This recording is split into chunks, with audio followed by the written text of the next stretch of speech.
Welcome back. 2 games down and 2 to go. We are back with APAC South, and we've had a bit of a switcheroo on the desk. That Guz and Manic duo is onto the cast, which I'm particularly keen for, but it also means I get to hang out with you two, Mandy and Panda. Look, Blue Panda, welcome back to APAC South. It's been a while. How you feeling the day's gone so far?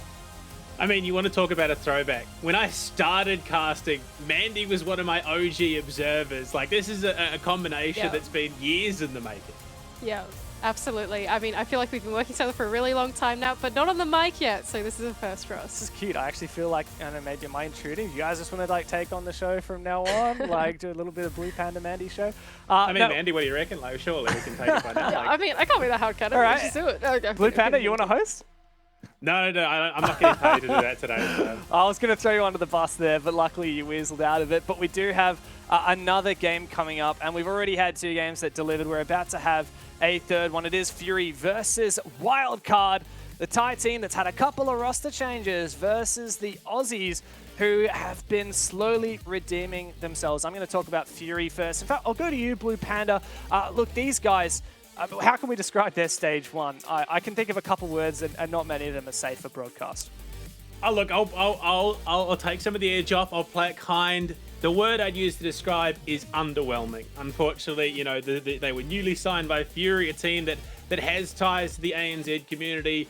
But, I mean, you come in stage 1, the performance that we saw out of them was not overly reassuring. But now with the new pickups that we see in BG Man and Napier now, he's going by I9.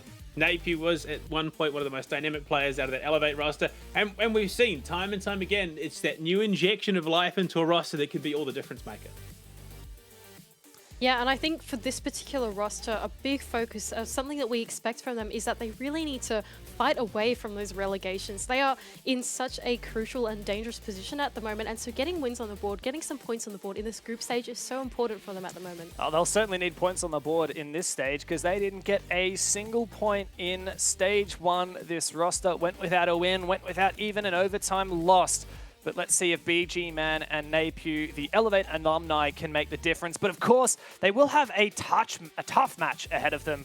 A rejuvenated WILDCARD after facing relegations last year. The Aussies are now set to shoot for the stars. If Vinny can get back in time for the game, we'll see. Look, Mandy, this is, if you've been an APAC fan for a while, you know, a team that almost needs no introduction. What can we say about the journey these guys have been on?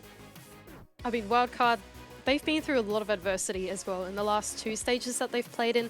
We expected quite a lot from them. I mean, they're the coherent team. They have really great strategy. They have really great teamwork, but they never quite pull the results that we want them to. But in the last stage, in stage 1, they showed us what they were made of by winning the OCS championship, and that was just such an incredible clinical win. I think they even went 7-0 up in the first map of that series as well. So WILDCARD, they're rejuvenated and they're hungry for more. Yeah, I mean, it's been such an interesting road watching these guys over the last 8 months. I mean, it all started that comeback to, I was there, I got to cast the match that kept them in the Nationals, and from there, they've just progressively worked their way back into it.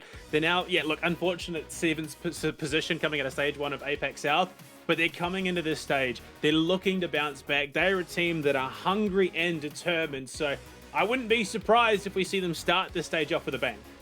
Yeah, well, they're certainly going to need to. You think back 2 years and the WILDCARD name meant the best that Oceania had to offer. Now we have all kinds of new faces on this roster, and we've seen them go from high highs to low lows, fighting through relegation, like you said, in the Nationals and here in APAC South, but they are back, and they're back with a vengeance. I think most people would back them in against Fury, though. Fury is a team that has more to prove than WILDCARD, wouldn't you say, Mandy? I feel like overall, WILDCARD is going to have the advantage. Yeah, I think WILDCARD, they have shown us results. They've shown us that, to put it blatantly, they know how to play Rainbow Six. Like, they know how to play textbook Rainbow Six. They know how the game works. Whereas Fury, it just doesn't feel like they have the cohesion that WILDCARD does. And now WILDCARD, something that we haven't quite mentioned yet, is that they've actually lost Rousey, and they've brought on an ex-player Hotshot, not an ex-WILDCARD, but an ex-player Hotshot onto their roster. And that brings in a kind of experience and a relationship with the coach that they can have, which I think is the kind of advice that they need going forward, because it doesn't feel like they're missing out on fundamentals WILDCARD. It feels like they're missing out on, I suppose, like not throwing games, closing out games, the things that a player would experience and would know how to fix those kinds of problems. Well, let's see if Hotshot has helped them through the map. Vito, we are ready to toss up, go through the best of 9 map. Vito to go down to best of 1. Gotta say, these schmick graphics that ESL have done up are phenomenal. Like, honestly, production, you have outdone yourselves. This is some of the most beautiful graphics. It distracts me from the actual match. So, Panda, please bring me back down to earth. What are we going? We're going to Bank. What are you feeling about this one? I reckon this honestly could be a map that Wildcard could take. It's a map they've played historically rather well. Fury, I mean, it's going to be interesting, obviously, coming off a break like the one that we've just had. So realistically, anything's a possibility, but if we were going off numbers, if we were going off historical data, I think, yeah, Wildcard, they're going to feel comfortable going to this. They had the option between that and Theme Park, so they go with what they know works. Andy, any further thoughts on this one? Of course, Fury don't have a lot of check marks on their side as of late. They went pretty poorly in stage 1. Is Bank perhaps the first step for redemption? No, actually, I think this is quite brave from Fury. Like, I really think this is quite brave. We saw Wildcard play this in the OCS as well, and they looked good on it. They brought a lot of innovation on this map that we don't normally see. They just look strong on this particular map, and I think for Fury, this might be a small blunder in the veto. And of course, Fury cannot afford any blunders. You better hope that the rejuvenated roster is what they need, because if not, this may be their 8th consecutive L in APAC South this year. But of course, to take you through it, we have 2 of my favorite human beings this side of the equator. It is Guz and Manic. Please take this one away. I'm super curious to know who your favorite is on the other side of the equator. That's all I care about, really, Guz. Well, we know one person that's on the other side of the equator right now, I believe. Yeah, Jake Xenox Yeah. I think. If my geography stacks up, it might be wrong, actually. I don't particularly know. Isn't he in Sweden? Yeah, that that checks counts. out, mate. That checks counts, out. yeah. Look, of course, we have just seen Direwolves keep their undefeated streak. Will Fury keep their defeated streak? I mean, I feel like this has got to be it. Wildcard, this is a massive game for them to kickstart the stage. Yeah, this is big for both teams. Fury are trying to get themselves out of a really bad patch of form, I guess, if you want to describe it that way, and then Wildcard on the other side are continually still trying to prove themselves. It always feels like they're one step away from that breakout stage. They haven't achieved it just yet, but this would be a great opportunity for them to kickstart something here. Well, I guess it's probably a good time to talk about, any changes that have been made. I guess Wildcard, obviously, releasing Rousty from stage 1, so I guess that's probably the biggest change for them. But I9 coming in, also known as the former Napier. You can run away from the name, but you can't run away from his game. He is a very sharp player, and I tell you what, coming into Bank, Napier's been missing for a stage, one stage. What impact will he have here as I9? It's time to get underway. Bank, Fury, and Wildcard. Oh, I'm feeling it. Now let's jump in. We have seen, I think the biggest thing to note on this map, some sense play in some of the other leagues previous to APAC South, so that could be a trend that continues and may aid in actually quite a few attacks. Basement, for example, can help obstruct vision for the basement plant, and even upstairs, protecting players from deep angles as well. So that could be something to take note of. Habana off the board first, though, by Wildcard.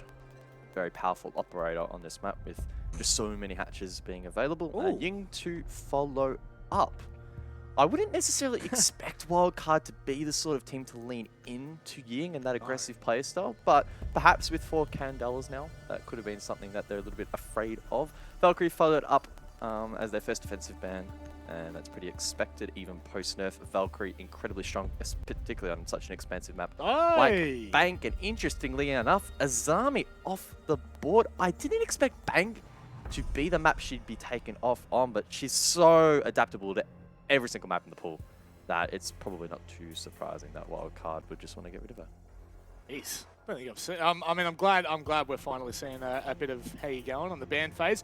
The Ying is the one that really surprises me, guys. Of all things, seeing the Ying banned out by Fury against Wildcard, it almost feels like the teams have been flipped around there. Maybe I could have been convinced if it was Wildcard banning out that Ying. Regardless, moving forward, Osa is left in. Now, I feel like I just want to make this quick note. Every time I see Bank, I see Osa play, whether it's CEO, whether it's down in basement. there is a huge amount of impact those Talon Shields can have if Wildcard do not have their impacts ready, if they don't have their C4s ready. So far, no impacts on them, but regardless, we'll keep our eyes peeled for whether we see any 6th pick onto for Fury. So far, nothing really absurd to change out, but something worth noting as we look down to the basement for the first round. 5 seconds remaining. Warden being picked straight off the bat, and I'm sure some people are looking at it thinking, that's a bit strange. Ying's being banned out. Why the hell would you want to play Warden? Well, I'm assuming, and it's only an assumption, I'm not in the minds of Fury, that it's to counter the sense, to prevent it from being brought out. It also does allow Pat to be a little bit more aggressive if they want to extend over towards server, the MP5 with the 1.5, or the MPX rather with the 1.5. It is quite powerful, and if he does get flashed out, he can activate his gadget, prevent himself from seeing white, and actually hold down that position a lot more confidently than otherwise he would be able to. So I don't mind this pick from Wildcard, a little bit more aggressive, a little bit more in the face of Fury. I also don't mind the Nook pick. I mean, I would have more so expected Nook if maybe we'd seen a CEO hold, you know, being able to roam around in the basement, make your way up. Could be, I feel like, a little bit more impactful than top floor down. I don't know whether there are any Wildcard members roaming on the top floor. Sky, if you can hear me, I'd love to maybe just see if there's anyone. I didn't see anyone. All back on site. There you go. So all 5 from Wildcard are bunkering down at the moment. I do enjoy the blue server hold with Milo extending across into server. That's obviously going to cause a fair amount of trouble for Fury if they don't deal with this nice and early. Well, we're almost reaching the halfway point of the round. Hajime with the nades in hands on the Nook. He's looking now to clear out Pat. Oh my god! I don't know how that nade did not take him out, but the second will follow. Pat decides to get aggressive, accepts his fate. Hajime gets the kill uncontested though, and it's a 5v4. Yeah, that's a little bit unfortunate there. Losing a player in blue. Milo now left to try and hold at the back of server. ADSs are no longer there to support him, so he's going to have to try and maneuver in and around the server rack. There's no one there from Wildcard to kind of capitalize on anyone extending too far from Fury, like is happening right now. What a shot from Milo. Is there a player still pushing in from dirt? It doesn't look like they've been able to make their entrance yet. This is getting really dangerous for Fury. I mean, they're losing players, they're losing time, they've lost all their utility. This is a really dire situation. Yeah, the power of Goyo on display, just stalling out this attack, those flames lasting now so long after the rework, and it's allowed Milo to just hold down this position. He'll likely eventually die, but he's wasting so much time in the process. Fury now scattering, trying to reclaim some control. With 45 seconds left, they need to clear this quickly if they're going to be any hope for a default plant. I think that's probably not really on the agenda now. They'll be looking to try and drop and rush in, go deep. Plant denial from Wildcard with only 30 seconds left should be more than enough. Milo's going to be able to buy even more time here as Fury. That time truly is dwindling. There's always the 6th opponent of the attacker, and right now it may well do the most damage. OJ just watches for the player to drop in last in blue and into the main site. They're only going to make it on site, and that's about it because it's an onslaught from Wildcard. The first round, Fury falter at multiple points. Yeah, it wasn't a bad start for them, though, on the attack. I think they did a really good job clearing Pat over towards top blue. That was pretty uncontested and a good use of those grenades. But then we saw it really stall out. The flames from the Goyo. BG Man tried to push deep, took so much damage and eventually fell. And then we saw Fury sort of take that moment to reset. And I think it just took too long for them to go for that additional push. Milo was able to reinforce his position behind the rack, and with only 30 seconds left on that site, you're really putting your fate in the hands of God, to be honest, because going for default is never going to work, and then you have to send it deep, and Wildcard pretty switched on in that first round. Able to hold out, and it's a good start on the defense. Now I'd like to see what the impact of the Nook's going to have if they do decide to keep this. I feel like it can be a little bit more impactful. When you're trying to hold that top floor, you've got the ability to kind of maneuver around each site on the lower side of the map. But the impact here for Wildcard, I feel like this is a really good flow-on effect. First round in the bag, you lose the first player, but very quickly you bunk it down. I think for Milo, that is a massive win for him. That obviously allows him to kind of bunker in and double his confidence, if you will. So already good signs, but we do want to look to Fury here. We want to see the response that we could not see in stage 1. We want to see a little bit more from them than we have so far. And in the building very quickly, only 10 seconds gone from the round, and Fury are foot's on the ground. This is already a big improvement from last stage. The one thing I still vividly remember about Fury's attacks is they struggled to get any meaningful control just in the map in general. It felt like they were always getting super stalled out, just even at the very beginning of rounds on map entry. So I'm liking the fact they bring in the Nook. That forces them to get a little bit more aggressive. They can go for holds down below. They're now a threat on the vertical as well. And it may even force WILDCARD's hand a little bit here to potentially contest this. You can see Milo's looking to, I think, wither down drones over towards the main stairs, but he can't really hold that position due to the skylight. That said, Pat can hold his and doing a perfect job in countering this playstyle from Fury at the moment. Also getting away in time not to drop a body there for WILDCARD. So not only is it unattended, but now Pat is still going to be a larger impact. C4 in hand. If he can stay within arm's reach of the site, even if Fury are able to make their way in, he will be devastating to say the very least. Rotates for underneath if they need it.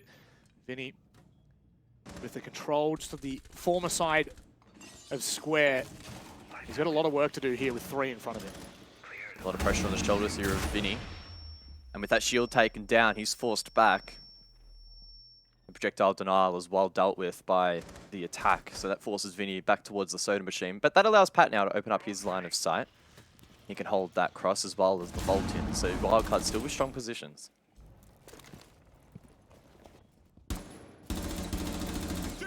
Once again, I don't want to say that time is going to be of the essence here, but I feel like it's going to be if they're not able to get the CEO wall open soon enough. I think that's it going. But Hajime just allowed to walk in to stock. BG doubles down, but Pat to find a second for the round. It is not going good at all for WILDCARD. They get a small in, and boy, do they take it. OJ left to clutch in a 1 versus 3. He's got time somewhat on his side. And where's the last yokai?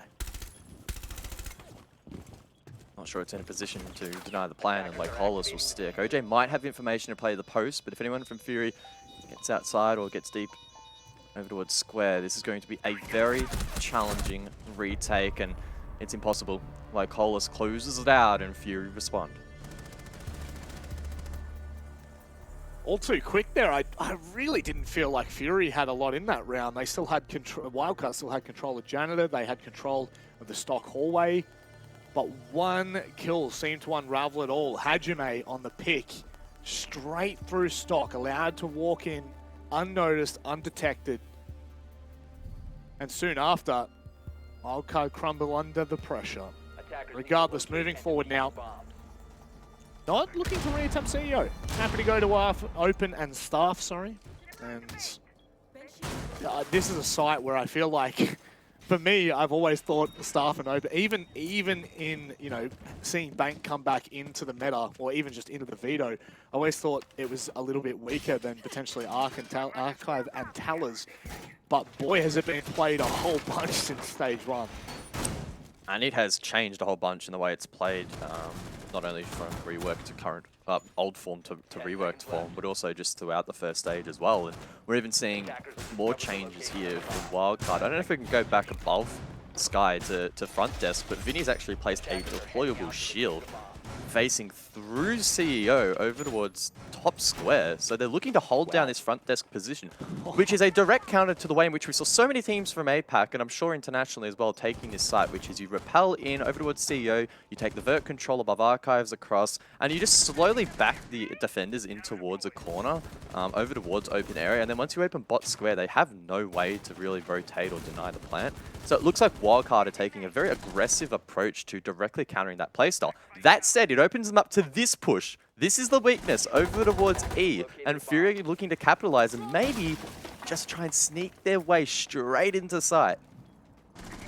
Has been spotted. BG man opening it up, and in comes the surge. It's an absolute onslaught to begin with. WILDCARD with no response. Pat, what can he get done? They're trying to fall back to strike. They are sprinting, scrambling at that. Bomb going down in B, and now, or Kit rather, it is all but done and dusted. Surely WILDCARD can't bring this back. Dark taking down Pat pretty much seals the deal. Nail halfway in the coffin, waiting for the other foot to fall.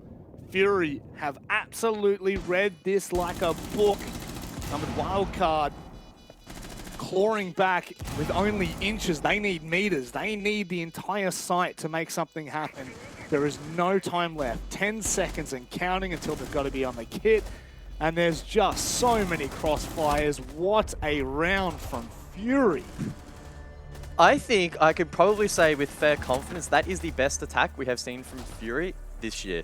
Easily the best attack we have seen. They have completely directly countered how WILDCARD set up that site. They got in confidently and won the engagements that they needed to, and then they perfectly cut off the remaining players. I mean, that was just really well played.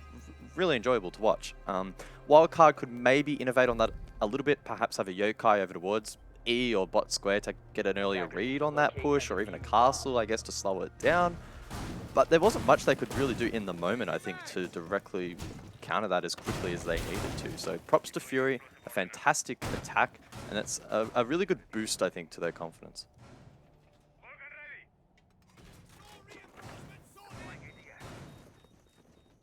Confidence is, I mean, I want to say seemingly been their issue for stage 1, but I'm sure it's a lot deeper than that, you know, from a play-by-play's perspective, where we're pretty stock standard. Dirt is dirt and grass is grass.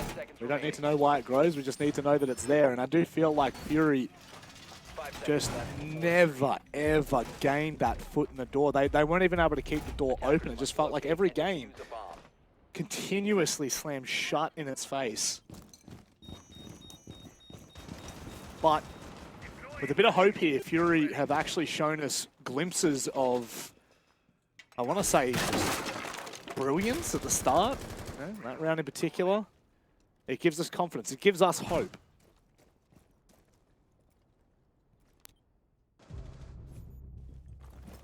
Oh, it's Milo for the first. A cheeky pick onto Hajime. He's been lighting up the server a little bit.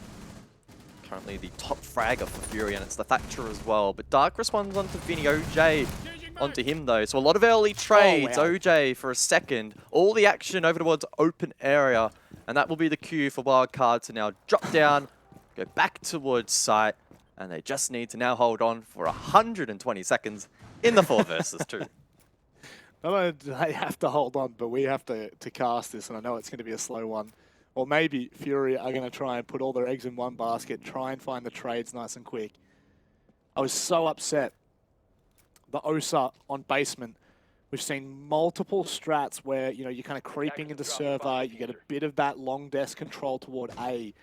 And once those Talon shields are down, that's where things get a little bit fun. That's where things get a little bit interesting. But we're not going. I don't think we're going to see the impact here. We might be able to see something a little bit magical, but with both players spread for Fury, they were looking for the 1v1s. However, coming together, combining for the 2, it's going to be dangerous.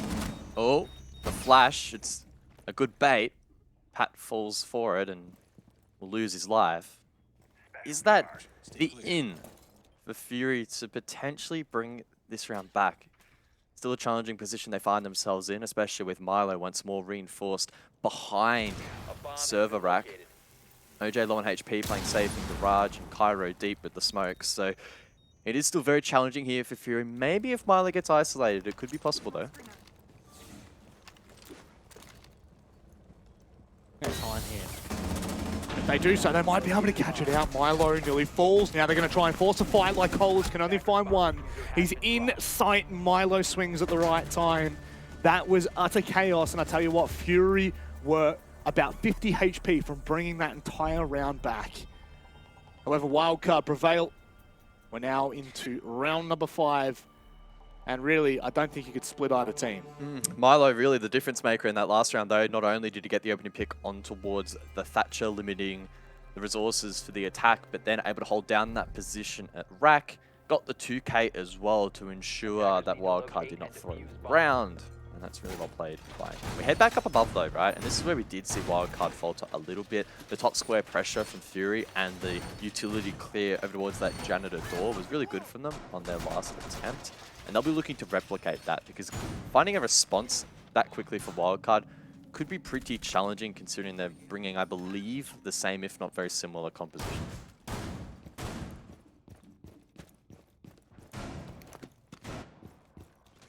Should see whether Wildcard decide to get aggressive here, whether they decide to get somewhat in the face of Fury. Last round kind of felt a lot more reserved. And granted, they still had, you know, janitor control. And for much of it, we had Vinny sitting in front of those shields, just kind of playing around and toying with the idea that it might be enough. Still not, but that's okay. And Fury, I really am watching them with high hopes for Stage 2. It'd be lovely to see them kind of have a resurgence in their own team. And maybe bring this APAC South League to a bit more of a level playing field.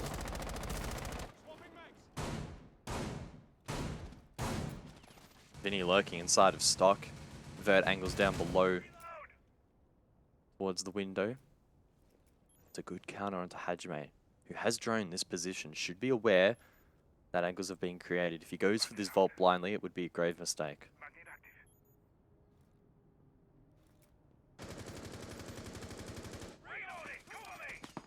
Thinking better of it for now. Much slower approach here from Fury. It's kind of quite similar to what we saw on their last CEO attack.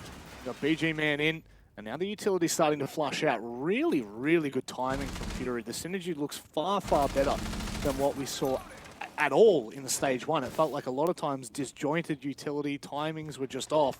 I'm sure Wildcard is starting to feel the pressure a little bit. Vinny once more under the pump, forced back. Gonna get these discs out to offer some protection. Minute 30 left in the round. This is where Fury will start formulating their push. Milo likes to roam down below though. Could this be the difference maker for Wildcard, especially once Fury get control of top square? If they're not careful, this flank could really mess up their attack. Milo, oh, he's just not been able to see the backside of the solo player from Fury. I9 finds the first kill. Where it goes from here, no one knows. Cairo actually there to support as Milo hears footsteps. Can he find the kill? 50 seconds, my God. It's all on timing, and once again, Wildcard. They are struggling on this site. They are struggling to find trades. They are struggling to find it in. But Fury have 45 seconds to capitalize. Cairo and OJ forced deep. And they hold back this push. There might be some information available, but it looks limited. Cairo takes a lot of damage. Like Colas finishes him off, and it's once more OJ left to try and clutch up the round. 23 seconds left on the clock, and he just can't find anything. Fury not giving an inch. The nade doesn't quite land, but neither does OJ's bullets. The diffuser now on the ground, and OJ forced to retake. A lost cause at this point. A little reprieve there with the kill on BG Man. Makes his entrance to the side a little bit easier, but the way that the Fury is set up, this just does not seem doable. Player to stock, two players that are going to be fighting for the late round. One out on the rappel, one by square. This is done and dusted. OJ just waiting for the opportunity to potentially pad his KD, but that's all he's going to be given, if anything further, and it's not. It's just dark. Through and through, Fury looks so good on that CEO attack, and Wildcard showing signs of a little bit of concern, but don't want to jump ahead yet. Still the first half. Still plenty more to go. Yeah, still very much back and forth. I think it's very difficult at the moment to have a solid read onto which team is edging out. I do think a Fury 4-2, though, would probably be leaning a little bit more towards them. But the rounds have been so mixed, and it's been quite site-dependent that it is tricky to get that read. Clearly upstairs, a strong point for Fury, and then a weak point, contrastly, for Wildcard. It is a site that's falling out of favour, and it is very, very tricky to defend at the moment. And we're not even seeing the new tools from Sense, for example, that are being used yet. So a tricky position that Wildcard find themselves in, but they can certainly even out the scoreline here over towards open area. Last time, Fury just pushed straight through electrical, straight into site, and countered this elaborate upstairs setup from Wildcard to try and counter the vertical presence. So I don't think necessarily Fury are going to go for the same play, and if they did, I'd expect Wildcard to have a few more measures in place to prevent that. So we might now see this vertical play up above come into fruition, and we get to see how it stacks up. Hopefully we can, because Wildcard have shown it twice now. This may well be on the money. Regardless, we reset for the final round of the first half. Wildcard I mean, you really don't want to be letting this one slip. You need to ensure at the I feel like bare minimum 3-3 on bank. Even probably leaning more so to a 4-2. Maybe I'm just being ambitious and optimistic, but it's like Fury once again taking a bit of the early control, and I'm really liking the pacing that Fury have here. They're not really wasting a lot of time at the start of the round, which I feel like was sometimes to their detriment. Certainly looking a lot cleaner. I mean, they're going straight away for a slight permutation of the last attack where they're ignoring above and instead just going for bot square control. Cairo does cut down like Colas though in I9s on the ground, so it has unfortunately fallen apart a little bit, but Dark does find something back. Meanwhile, though, Molosca does finish off I9s. So the defenders do have the advantage and the diffuser as well. Cold outside. So Fury now not looking great here. Can Hajime, though, maybe reclaim it, find a couple of picks, sweeping through lobby, try and bring it back. Well, they're trying to spot out this player pushing lobby, but I don't think it's going to happen. Not yet, anyway. He needs to be careful. He's lost all of Archive's control, and I don't know how much Wildcard know. Still cautious of the push from the basement. Really? Oh, wow, that's a lovely little spot from Hajime. Really fantastic peek to take down Cairo. Now equals things out, and this is where things get a little hairy. 3v3, so much time left for Fury to play with. But you don't want to let it slip around. Molosca needs to be so careful, could find himself in a literal pinch, but I don't think Dark has heard those footsteps, and if he has, showing poker face at the moment, hasn't moved an inch. Marlo instead backs off as OJ engages himself. Still a minute to work with here for Fury. If they can come together collectively and make a push work, we could get something off, but they don't have hard breach, which really compromises their position. Attackers drop the diffuser. There's the pick OJ's looking for. And Dark, he's just been able to time Milo like an absolute genius. 30 seconds. Both players from Wildcard on site. BG Man starts to make way for the rest. For Dark, this is not looking good. He gets tagged up, moving back for the kit. And I tell you what, Wildcard, provided they don't overstep, they don't overpeak, this should be it. It looks like it's all Dark, and it's all a dark, grim day. But for a second, I got excited. OJ to save the day, in fact. Second half, we start 3-3. Yeah, really well done there by OJ. Good composure. If he doesn't immediately peak there, he opens up the window of opportunity to be swung upon, which is not a very favorable position to find yourself in APAC South.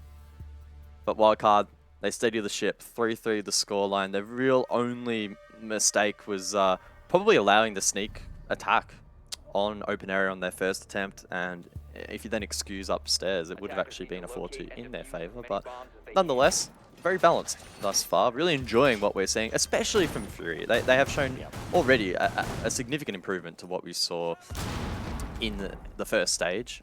We have seen these teams actually go toe-to-toe pretty close previously, but I think just the way in which Fury are going about it is much better than what we have seen in the past. So good signs for them at the moment, and now we get to see what they've got on the defense. I feel like both these...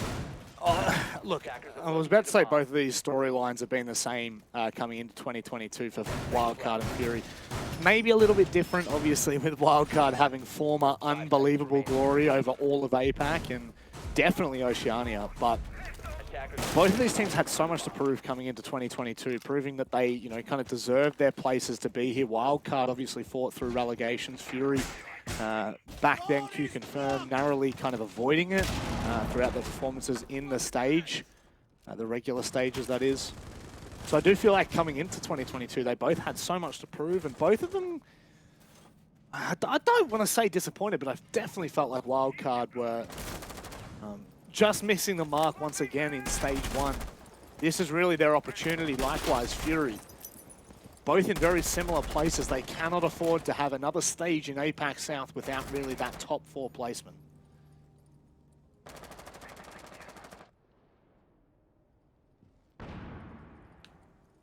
Certainly a slower pace here at the moment from Wildcard. I don't mind the addition of Jackal on a map as large as Bank. Can really aid in speeding up that roam clear process, and at the moment I think Wildcard do need something to expedite it a little bit. 60 seconds in, and still struggling a little bit. Can only assume they're using this time efficiently to gain information. Milo swings in though. There is a yellow ping that he's looking to play off over towards front desk. Can he find this pick and open up the account? He goes deep. BG Man finds one, but it does get traded. Well timed by Milo. I feel like maybe if Cairo had waited just a small second longer, that could have been quite large. An opening pick without a trade being needed. That's definitely a lot more optimal. Now with top floor control, they got a little bit more to work with. Vinny and Pat both coming in from the front side of lobby. Receive 4 rip. And maybe it's just going to be left out in the open now, knowing there's a player stuck toward Elevate. Tor. Milo could well and truly capitalize on this. 60 seconds remain. Diffuser in the hands of Pat, who's looking to push over towards this elevated position. Will be met by Dark, but he wins that engagement. Like Colas and Hajime now in the 2 versus 4, a tricky position that they find themselves in.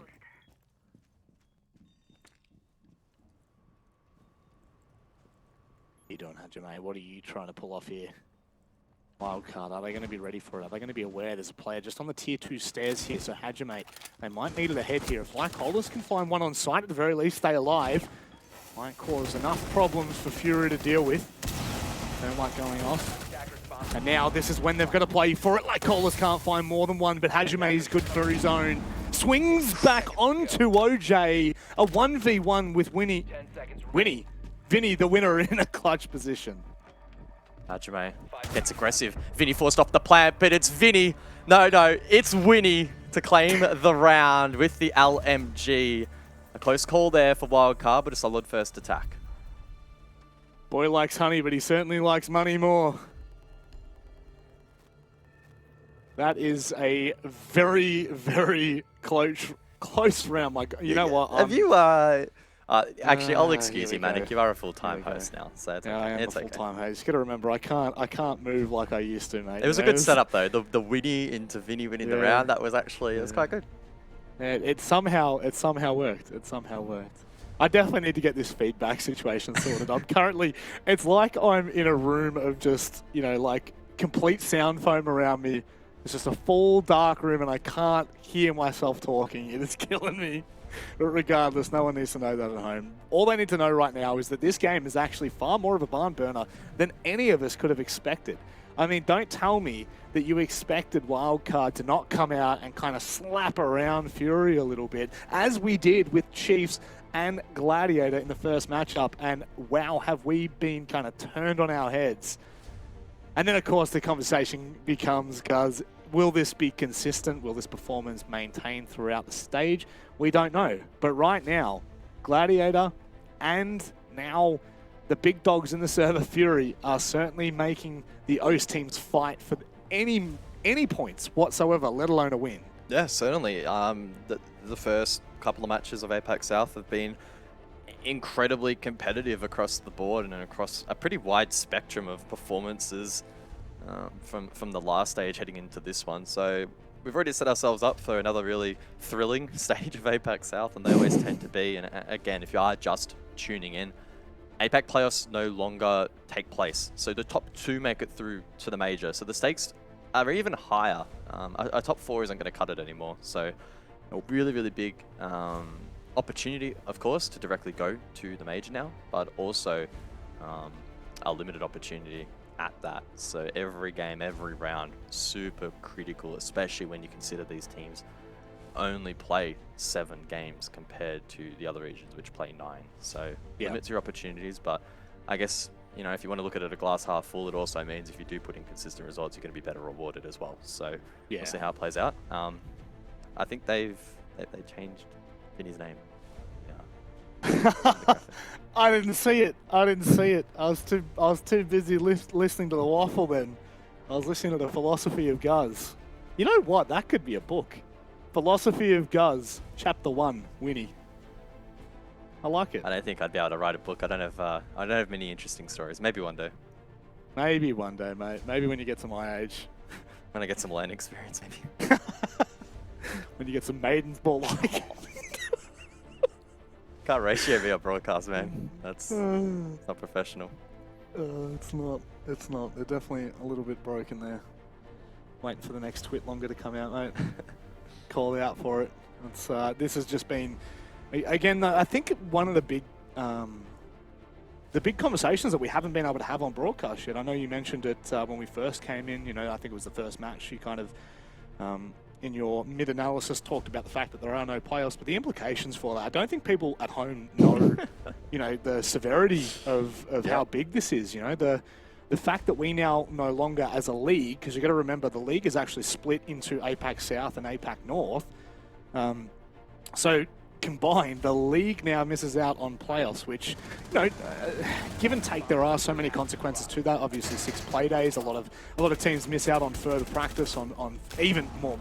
I would say more money. It's not really. It's kind of just been absorbed in there. But the ramifications of that mean that we will never ever see a 3-1 split to APAC North or to APAC South at the major. It will always be only 2 teams.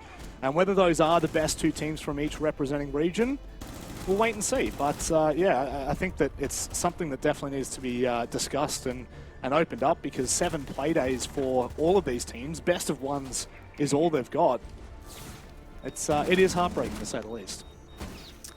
Yeah, and the other flow-on and discussion of that, as hopefully we get into game relatively soon, just some replays on screen now, is the 6 invitational implications. And for those who don't know, or maybe perhaps are watching Rainbow Six for the first time, it is a global format, and these teams are battling it out for 6 invitational points. And the top 16 teams from around the world qualify for the 6 invitational, the big dance in February next year.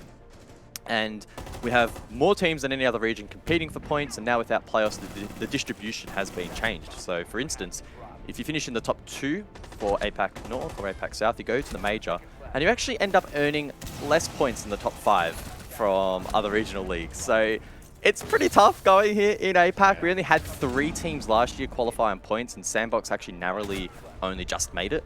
So there's a possibility that this year we could have maybe as little as 2 teams make it through on points. So a little bit of a feels bad. But also, again, just continues to reiterate how important every single match is going to be, because every single point is going to matter for APAC. And that's just it, you know, when you look at the, if we're talking wider now, I know we're back into the game, so I just want to make this final comment before we finish up here. But you look at how close Stage 1, Stage 2, Stage 3 were for APAC South last year. You're talking about every single Playday 7, so 3 final Playdays we had last year. It came down to the last game to decide first place and second place and third. You are now talking about the fact that top 4 is not secured, let alone top 2 secured, until the last possible Playday. So it does even more so, Guz, make your point so important. And I think the viewers at home, it's important for us to back this home. Every single Playday counts. Every single performance. Every single round is going to have an impact when it comes to the end of the stage. Oh! Sure will, as Hajime restarts the game with a jump out. Cairo does trade it out, but it's the Maverick off the board. Probably won't be disastrous, as Kaid is actually not being played by the defense. Is available, but not utilized. So the Maverick, not completely necessary here for Wildcard. They still have the Thermite, and they still have the secondary hard breach from OJ.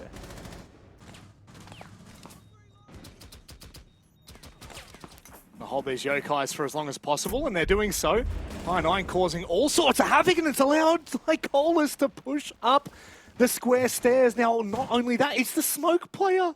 That is so ambitious from Fury. It's a massive gamble considering what this basement site holds and the fact that you absolutely, of all players, you need Lycolis at the end to be denying that plant, denying that entry. Oh my word. Fury with balls of steel at this point. 90 seconds now remains. Wildcard on the back foot. Pat has the diffuser and he'll be looking to make some moves, probably alongside OJ here as they look to try and get control of server. I'm not entirely sure where Vinny is positioned. I can only assume relatively close by for a trade. Bomb located by attackers. He's making his presence known over towards main stairs, but will now regroup. This is a tough spot to find yourself in. With a minute to go, 3 smoke babes still available for Lycolis. Going for the plant. probably not on the agenda, and going for trades will be very, very challenging. That all the way down now. With controller server, this is where things become interesting, and this is where, if Lycolis had have fallen at the very beginning, this would have just completely turned the conversation. Now they're going to go for an early plan here, try and force out some of that utility, perfectly timed from Lycolis. 30 seconds left here, and this to and fro dance is got to come to an end sooner or later. WILDCARD looking to press on. Still 2 smoke babes available though, so to get this plant down for WILDCARD with only 20 seconds left surely won't be on the agenda. You can see Pat now forced deep, goes to try and plant on the wall, but Dark able to shut that down. Vinny for the drop, shut down as well. Now OJ, again, in a 1 versus 4. He's found himself in this position a couple of times in this game, and this one no more winnable than the rest. Forced back, tries to save the KD, but I9 says, hey, I want that kill, and Fury claim the round. Well, this is looking really good for Fury. The fact that, you know, like first round close, the half that is, first round of the half is close, and the second round, they certainly locked that in. It's a lot better than what we've seen from them previously. And just a further comment on that. Lycolis pushing on the smoke player all the way up top stairs, still finding the kill, still getting back. He's the difference maker in that round there because Pat's going for an early plan. I'm not going to say if Lycolis isn't there, they don't win that round, but it's certainly going to be a lot harder to try and play in any other circumstance. So now we're going to see what their resolve is like as we head to CEO. Something that WILDCARD just struggled with through and through. They really did not have a good time on this site. That's Fury's opportunity to showcase how good a defense can be. 10 seconds to go. 5 seconds left. Attackers are moving out to locate a bomb. Upstairs has been a very challenging site to defend over time. And the rework on Bank recently hasn't really alleviated a lot of those pressures. We saw WILDCARD struggle in the first half, and we'll now see whether or not Fury have what it takes in the second. A relatively similar composition, a good mixture of plant denial with the Warden and the Echo alongside projectile denial. Dark and BG Man fulfilling those roles. Probably expecting an extension of pressure over towards Stock and the corridor. We're going to see WILDCARD innovate a little bit here. The Talon shields from the OSA. We've seen them played on this side, I think most notably probably by Dire Wolves. Bit of mixed success, but when it works so well. So we'll have to see whether or not Fury have the counter available. Oh, the swing from BG Man almost hits the mark as Cairo hits his. Vinny walking straight into his line of sight. BG Man actually does survive. May well be revived. Hajime tries to cover, and unfortunately BG Man can't be recovered. It does leave it in a 4 versus 4 as Cairo hunts for more, but doesn't quite find his mark. Bomb located by attackers. That was way too close for comfort. At the very least, WILDCARD find that trade. Could have been a lot more than that. They had 4 players in the one position trying to grab one player up to their feet. And on this occasion, WILDCARD could not capitalize on any potential error made. A lapse in judgment turns out to nothing. It fizzles very quickly. On the back of this, WILDCARD are certainly getting their money's worth in terms of their utility, but where they go from here is important. Last Talon shield going to be used. Oh no, don't tell me they can't crouch through that. That's going to be almightily unfortunate. Last Summer used. Oh my god! You were saying? Yeah, that's unlucky. 60 seconds now for WILDCARD to recover around once more, feeling somewhat similar to the last, where the cog's not quite turning in time, and Milo even struggling on the rappel. Cairo down below with grenades. Trying to maybe find a kill, but doesn't quite land. OJ gets a vault, though, in towards Stock, uncontested. No one's really watching these angles, and he can pinch alongside Cairo. The call will go out over towards main stairs, but OJ not in a position to trade. Needs to be mindful of Janitor, and it is, in fact, Hajime to find that one. Fury, upstairs. It works out. That was just a series of unfortunate events for WILDCARD. I actually thought that their setup was quite nice. The Talon shield to contest Stock and kind of open things up to fight that player that sits towards the vending machine. They get a team kill there. They move across to the CEO wall. Selma comes out. It's just not low enough to allow for Osa to walk on site and drop the Talon shield and potentially go straight for a plant there. If not, force utility out from Fury, force him to fight. Selma comes across, tries to use it again, and once again, it's just a series of unfortunate events. Osa gets killed because she wasn't able to walk through earlier. Then Milo struggling out on the rappel. I mean, it just doesn't get much more difficult than that for Wildcard. So Fury is certainly going to be taking that every day of the week. As we move across, they're not going to reattempt Archive and Tellers this time. They are well and truly going to focus on this open area, which, again, with a bit of varied success, I do wonder how Fury are going to approach this. Time will tell, but it does feel like we could be slowly edging towards a Fury victory, or at least pushing overtime. In doing so, securing themselves 1 point towards the standings. A result that perhaps even they may not have expected heading into the stage, and certainly a result that Wildcard will not be happy with at all. Sense. It's Sense. Oh, we're gonna see it. It is Sense. We're gonna see it. We're gonna see the green walls of death. How many names have we had for it so far? Roly-poly, green wall, redacted wall. Can't say that name because it's a different game. All kinds of things. The ROU, which is the official title. Yep. I'll just say whatever comes to mind at the time because there's so many. The ROU projector system. That's what I expect. Yeah. We'll get that out in a mouthful. But it could well work here, right? No Warden from the defense. Probably the best counter. There are 2 bulletproof cameras though, and there is an interaction between those gadgets. Bulletproof cameras with the EMP charge can actually take down parts of the walls. You can see through them, I believe, as well. So could be some very interesting interactions in this round. Let's see if Wildcard can actually set up for an execute which utilizes it.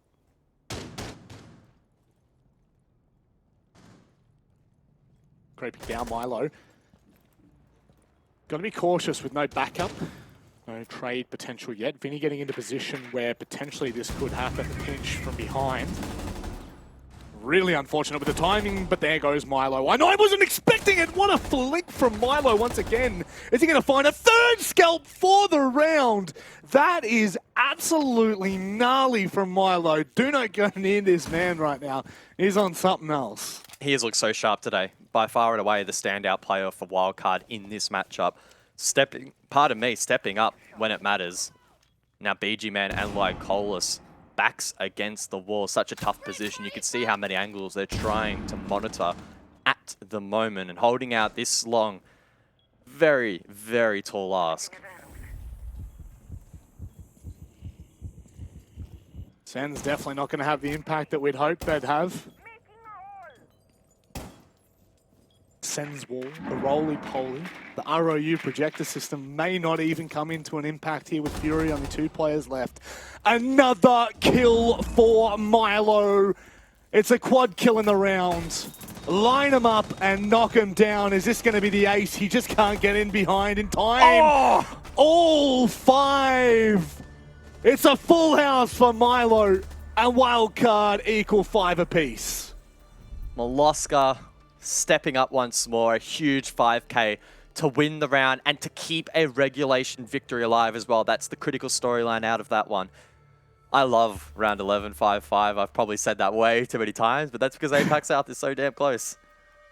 Once again, the winner of this one will secure at least 1 round push OT and keep the regulation dub alive. So we cannot overstate just how big of a play that was from Vinny. The only downside, pardon me, from Milo. The only downside from that is, though, we didn't really get to see the sends played, right? Because Milo was just cutting down everyone elsewhere, so we didn't actually see a pure execute with those ROUs actually being used. So it is what it is.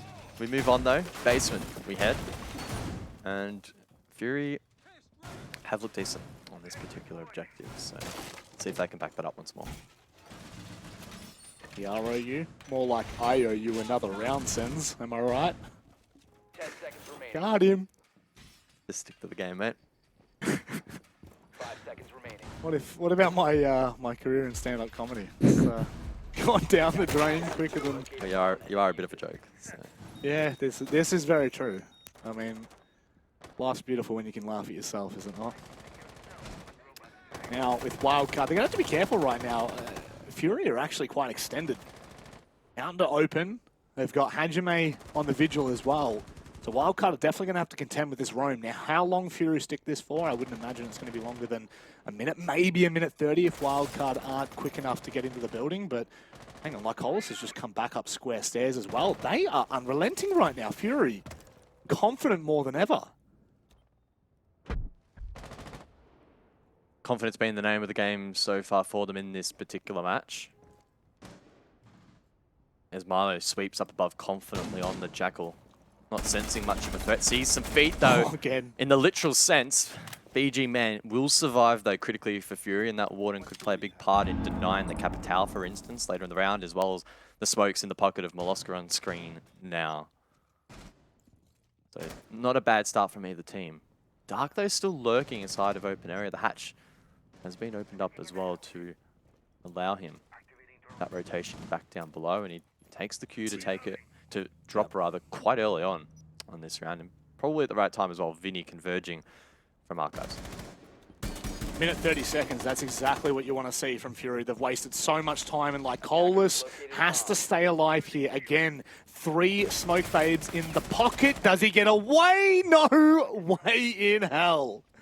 Oh, it was the run of death back across server, and he makes it just in time. Another round, he escapes death narrowly. I love the use of those aggressive yokais from Fury to enable plays early on. And now they're back on site. There is so much utility that Wildcard are going to have to contend with here. 60 seconds to do it as well. Pat will immediately look to open up the server room wall in towards site. And I would expect he'll start faking out plants quite soon to try and bleed out this utility.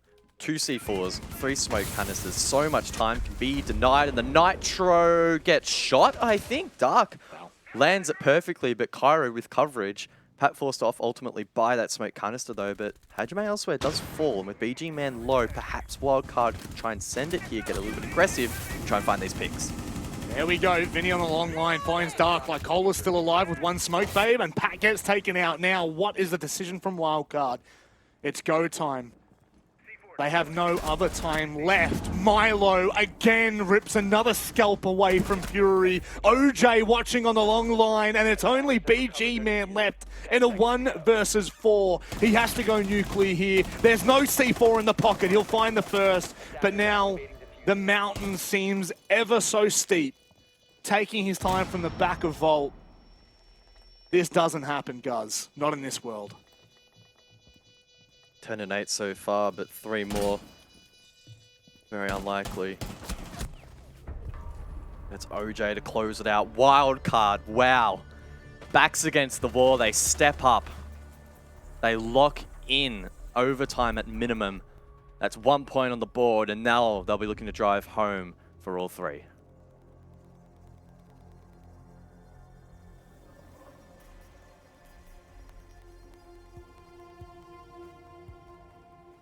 Imagine a world in which we kickstart Wildcard, 3 points on the board. That's what we would want and need to see for them.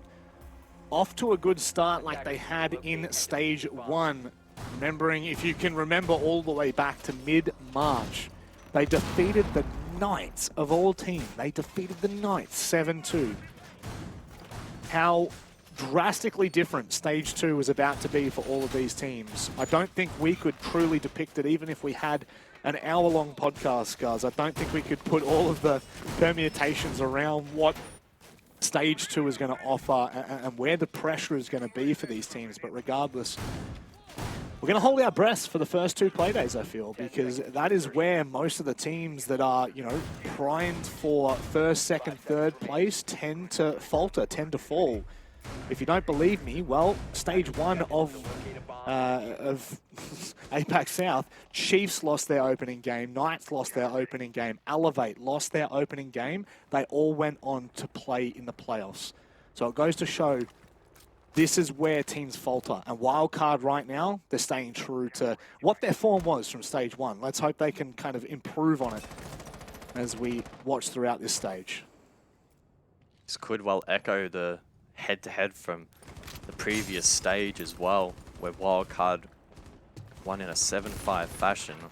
It was over on Chalet, so a different map, but nonetheless closely contested. Wildcard just so close now, being able to close it out. And top floor, statistically, you'd want to back them in, but last time their approach was a little bit messy, and that started over towards Stock. It was a team kill for Wildcard that started to unravel things, and this time though it's looking a lot cleaner. BG Man already forced back, the wall being opened up. That deployable shield may not stand for too much longer, and BG does respond with an impact, but that line of sight is all that Wildcard need to start applying pressure.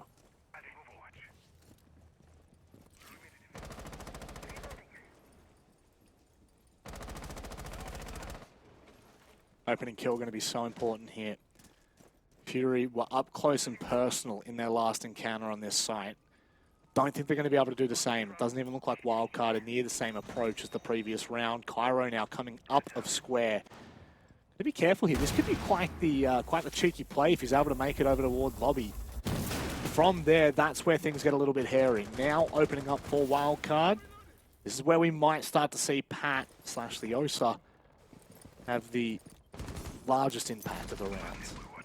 Vinny on this rappel, a position he plays so well, get the kill. He won't, but Cairo does. Naughty, naughty. Now 4 versus 5. Pat's in sight. Yep. Thinking about the plant. The Osa shield covering him perfectly. And Milo on the cross. No impacts, no information, and Fury with no denial. There's a jump out though from Lycolis, gets 2, but the diffuser's on the ground. Diffuser's on the ground, Lycolis is out, so it's a 2 versus 3 right now. Vinny's got control of conference. There's a player in toward Janitor. He's already made his way into sight. Vinny's got to be careful. There's a player out by vending machine. Cairo spots the player, and now Vinny, he can go for the kill. BG Man goes down, and so does Dark. Lycolis, who is out of this game, is now well and truly out of this round. What a shot. Cairo making his way back. There's no time on earth. You could be the fastest man alive. You could be Barry Allen, and you're still not going to make it there in time. Wildcard, take a bow. 3 points on Playday 1 of Stage 2. Well, it came right down to the wire, figuratively and quite literally there for Wildcard, but an opportunistic plan in the final round to secure all 3 points. May not have been as convincing as they otherwise would have liked, but 3 points is 3 points in this league. They will take that any day of the week, and a nice kickstarter to their Stage 2 campaign. And that's really the most important factor here. It's the Stage 2 campaign. This is where you can make it to the major in the regular stage. You can